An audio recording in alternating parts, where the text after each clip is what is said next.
Welcome to Immediate Review in the 2020 Mystery fucking Movie Bag, bitch! Alright, let's see what today's film will be. Alright, we got one. We got one.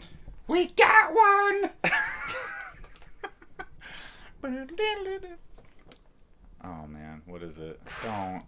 It's bad. Oh man. It's bad. Oh. It's Selah and the Spades.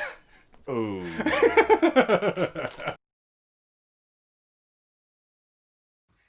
Oh, okay. That was actually a pretty good movie. Okay, never mind. Yeah. Crisis averted. Disregard our. That's why we wanted to do us pulling it out of the bag, though, to show how we feel about a movie beforehand, and then I thought this was gonna be like a shitty Mean Girls ripoff with like a Disney Channel Lifetime tone that was just, laughably bad. Oh yeah. And I remember when I was like, "Oh, let's put it in the bag," you were like, "No fucking way, not that one, please." And I was like, "No, come on, I got a feeling, let's do it." And it actually turned out to be a well shot, well written, well acted, all around genuinely good movie. Yeah. it's like an American gangster flick, like suspense thriller, condensed into a what is it, like a preparatory school? Exactly. A prestigious high school. I was kind of like, I don't know, like in the beginning it pulled me back because I was like, this just like doesn't make sense. Like I've been to schools and children do not speak like this, and just like, and I just felt like it was taking itself like really seriously. And I was still in the mindset that it's just like, this is just gonna be some like weird high school like movie, and they're talking like this, and they're like so serious, and it was just weird. And as you slowly experience the dynamic of kind of what's going on in the school, because it's all about these like different groups of class members that all handle the distribution of like drugs and stuff throughout the school. They're little high school cliques that or have the organized underground life, as the description says. Yeah. In the first couple minutes of the movie, it goes over what these factions do and what the purpose of them is. It's basically like in The Godfather when like they have the meeting where all the dons get together. Like they have moments like that where like the head of every group gets together and they're like, "What are you doing selling drugs in my communities?" And like, not like that, but in high school. And it's like they all work together, but they're all kind of like against each other too. And so the movie takes itself very seriously. There's not many jokes and like, but it doesn't focus, as the narration says in the beginning, it doesn't focus on the clique so much as it focuses on the main character, Selah, who is the leader of the Spades,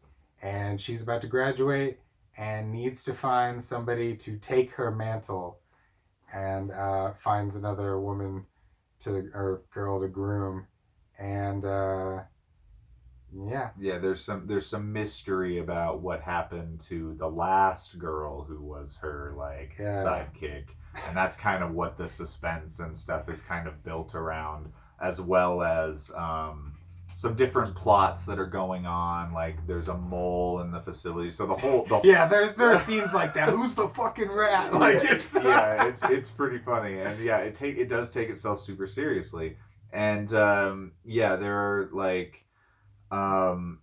So many just like cool homages to a bunch of different directors. We saw who we see. We saw Kubrick homage. Yep.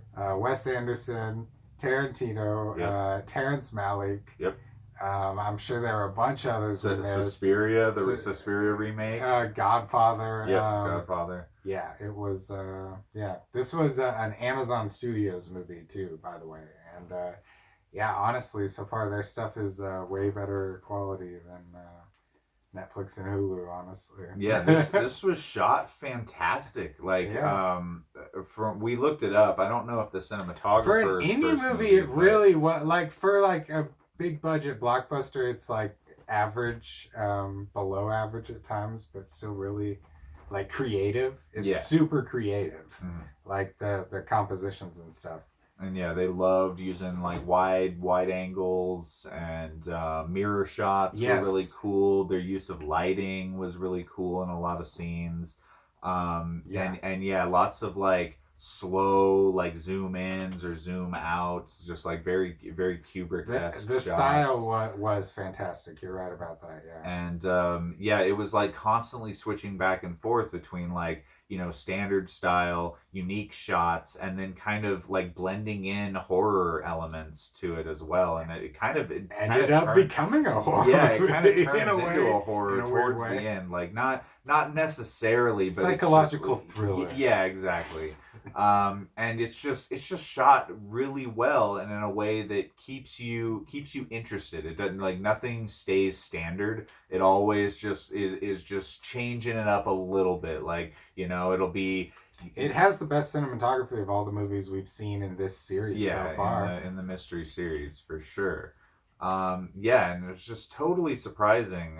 You know, the kids I think act really well. I even commented how Selah, the main character, has kind of two personalities, and like she has a personality when she's interacting with like normal students and kind of just, you know, socially, and then when she interacts within the, like, you know, kind of gang mentality, when she's talking business, she ages like 12 years and just gets super serious and just acts like a boss bitch, and it's awesome. And it's kind of like a coming of age story of like, oh well, you know, you think all this shit is important, but this is just high school, and like get ready for the real world, and kind of having to come to terms with that. So yeah, it's like a coming of age gangster flick out of high school. Well, and I think that there's a metaphor of like mortality there as well, because it's like she's like vying for the power that she has so much, and it's like she's got one more year. Everything comes to an end. And then it's like she goes to the real world, and none of the things that she's done here,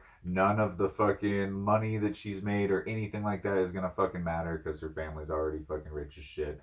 And odds are she's going to be in an even worse position because she spent so much time fucking selling drugs instead of actually studying and using the curriculum that this school is like granting her. She just like wanted to be a gangsta. Man, this probably is, now that I think about it, just like the most just serious and classy high school movie I've ever seen. Yeah, ever. Yeah. Now that I think about it, I